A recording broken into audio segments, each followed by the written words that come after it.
Jens Christensen. I'm the CEO and co-founder of Jaunt. So Jaunt is a cinematic VR company. So we build a camera, and we have a computational photography software, and we have apps that basically take cinematic VR experiences and deliver them to people on a variety of platforms, on Oculus, on mobile, like Android, Google Cardboard, on Gear VR.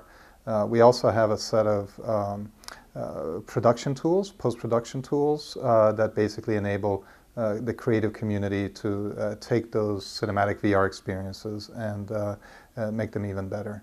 And then we partner really with the creative community to create content for these various headsets. Today, the content that we have delivered is free. It's really to help bootstrap the whole VR ecosystem. And it's really about making content available to people so they can have their first quality experiences in VR.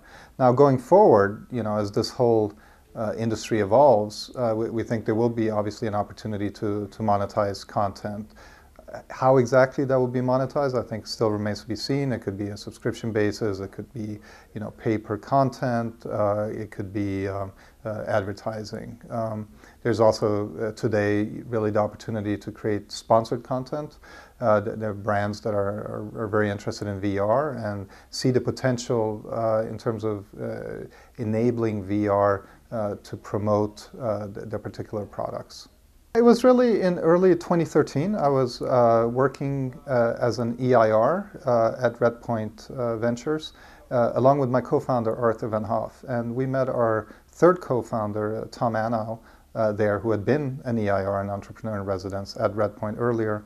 And when we were talking about different things to do, we were kicking around different ideas. And Tom actually decided to go away on vacation to Zion Park in Utah, and he had such a really fantastic experience there. He was out in nature and saw just these beautiful sights. And then at night he was viewing the photos that he had taken during the day, and he looked at them and he sent us an email and said, "Look, the photos that I took, they're good, but they don't really capture the experience that I had there. What if instead of just a normal camera, I'd had a panoramic camera and a VR headset? Maybe I could actually feel like I was transported back to this beautiful place." And when we saw that email, we said, "Wow, yeah, that's actually a great idea. Let's go and try and do that." So we actually built our first camera, which was really a still camera, and we filmed in Arthur, our co-founder's backyard, and put it in an Oculus Rift that we had actually bought off of Craigslist. And even that was an amazing experience. One of the things we worked on was making it a 3D experience. So it wasn't enough for us just to have kind of a flat 2D, but we were able to extract 3D from the panoramic picture we had taken, and that made it that much more convincing. And then we thought to ourselves, well, what if we could actually deliver video in this format? Then you'd actually feel like you're transported to a new location. And so we set about that summer to build our first camera, which we did, and based on the videos we were able to take with that. Now, that was a very big camera. It weighed over 100 pounds, and it was so big that it wasn't very easy to take it out of our office. So we were limited to actually shoot video in our office, which we did. But based on that, we were able to basically raise some funding and basically start Jaunt. So today, the content that we have is really preview material. So we released various Jaunt preview apps with short form content. And, it's very, I think, some of it very emotionally engaging, like the music pieces that we've done with Paul McCartney and Jack White, and some of the narrative pieces. Going forward, and especially in 2015, we see that really as the year of content for us. We're going to scale up the content production so that we will have really a ton of content by the end of 2015. And it will be some of the same things. There'll be a lot of music. There'll be travel content. There'll be some other content I'm not really ready to talk about yet. But really the key is to develop a significant content library so that there's something really for everybody, so that when you first get your first headset, and by the way, it doesn't have to be a $350 headset. It can be a cardboard, which ranges from $10 to $25, that really leverages the smartphone that you have. And when you get that first experience, we'd like you to be able to download content that's appealing to you, maybe a musician that you like, or visit a place that you'd like to go. Our goal is really to have our content available on as a wide variety of devices as possible. So absolutely, it's important for us to work with all the headset manufacturers, and the key is to have quality content that people want, and so that's what we intend to deliver, and then we'd like that to be available as widely as possible. So today we're available on the Google Play Store for Cardboard on Android. We're available on Oculus Share. We're also available both for Mac and PC. We're also available on Samsung Gear VR, some of our content. In terms of AR experiences, we really see it as a continuum, that you have VR, and then in my mind, AR is maybe a little more difficult because you have to incorporate the world around you. You don't just looking at one world, if you will. You have to kind of merge two worlds, the real world with the augmented reality that you're adding onto. But both AR and VR, we believe, are going to need content, and that's where we come in. We want to basically provide high-quality cinematic-style content, both to VR and AR. Well, I think it's all about the experience. It's all about putting on the headset and feeling like you're transported somewhere, and in a realistic way. I also think it has to do with the mobile opportunity. The fact that video and the type of video and audio that we deliver plays really well even on a mobile platform. If you're doing a high-end video game, you really need a powerful computer to drive that, because you're computing every pixel at 90 frames a second. That's hard to do on a mobile platform. But we do all of that processing really in our render farm up front, where we get the video and audio streams, and we then create the VR experience. And the result of that is video and audio files that really play really well on all kinds of platforms. Even older smartphones can play back that. So that's really been a revelation for us, the fact that there is this platform that's really growing very rapidly. I mean, Google announced that there were over 500,000 cardboard shipped by the end of last year, and it's just growing very, very quickly. And all of those need content.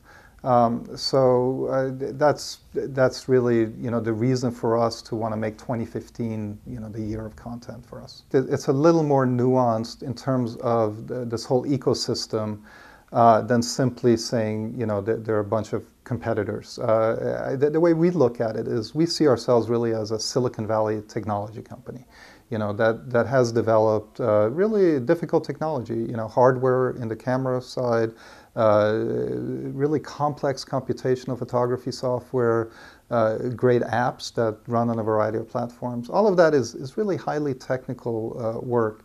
In order to then get the content out, what we do is we partner. So we partner with the creative community, and we think that's very important. We think in order to scale content creation, you can't do everything in-house. You have to really partner with people who have the vision, who have the imagination and the creative chops to do that.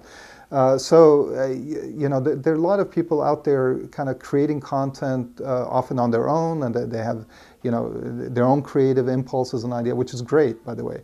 But in terms of scaling content, I don't think that's going to come from just one company. I think it's going to come from a collaboration. So what we bring to the table as a good partner, I think, is really the technology and the skills, and we're looking to partner with people that have the creative skill set. Project Beyond, well, we think it's great. I think it's another sort of validation of the whole space. I mean, there will be many different camera approaches. There'll be high-end cameras. There'll be prosumer level cameras. Eventually, there'll be consumer cameras. One issue that's important to us is that the cameras be able to deliver VR experience of a certain quality. That the visuals be of a high quality, that be 3D, that the audio be truly 360. truly surround. You know, if you're in this experience and you hear a phone ringing over on your left, when you look on your left, you better see a phone ringing. You know, this type of thing is actually, you know, non-trivial to make happen. And so we spend a lot of time and effort making sure that, you know, we have those capabilities. So, yeah, I think it's just great. You know, we hope that there'll be, you know, many different cameras, that people will have a choice of what to do. We hope there'll be eventually a lot of user-generated content. And what we intend to focus on is really kind of high-quality, you know, fantastic VR experiences that are delivered through our platforms. You could certainly, if you wanted to create your own camera, you can certainly do that. And there are, you know, solutions out there where you can take consumer cameras like GoPros and arrange them in various configurations. The tricky part really comes into, you know, taking all the disparate video and audio and then creating a convincing VR experience from that. That's really the hard part. And there are various ways of doing that. One can bring it into manual tools and do a lot of manual work. And people do that. You know, it's a process that can take days, weeks, even months. Part of what we've done is we've created a whole computational photography pipeline that basically, you know, takes the input from cameras and automatically computationally create a VR experience out of that. And you know, it wouldn't surprise me at all if over time, you know, we'll make that available to people so that they can make use of that as well, because that is really the core of it. You know, being able to record both video and audio is, you know, that's something that's well understood, right? But putting all that together in terms of a convincing 3D 360 VR experience with audio is much more challenging. So stitching is one of the most important areas in terms of the whole pipeline, and that's really something that's relatively difficult to do. It's depth dependent when you're stitching things together, and our goal is to have it completely done automatically through a computational pipeline. And I would say we're probably 90–95% there.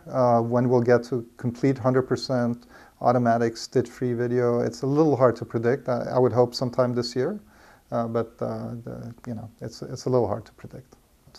First of all, I'm looking forward to really a large library of content, first of all, so that people have really a tremendous choice when they put on a VR headset. And that's going to include things like travel, being able to be in interesting locations, things like narrative, where you get to be almost feel like you're part of a movie VR-like experience, music, and all kinds of other things. We're not really in the habit of pre-announcing before we're ready, but please stay tuned. There'll be a ton of content coming out from us.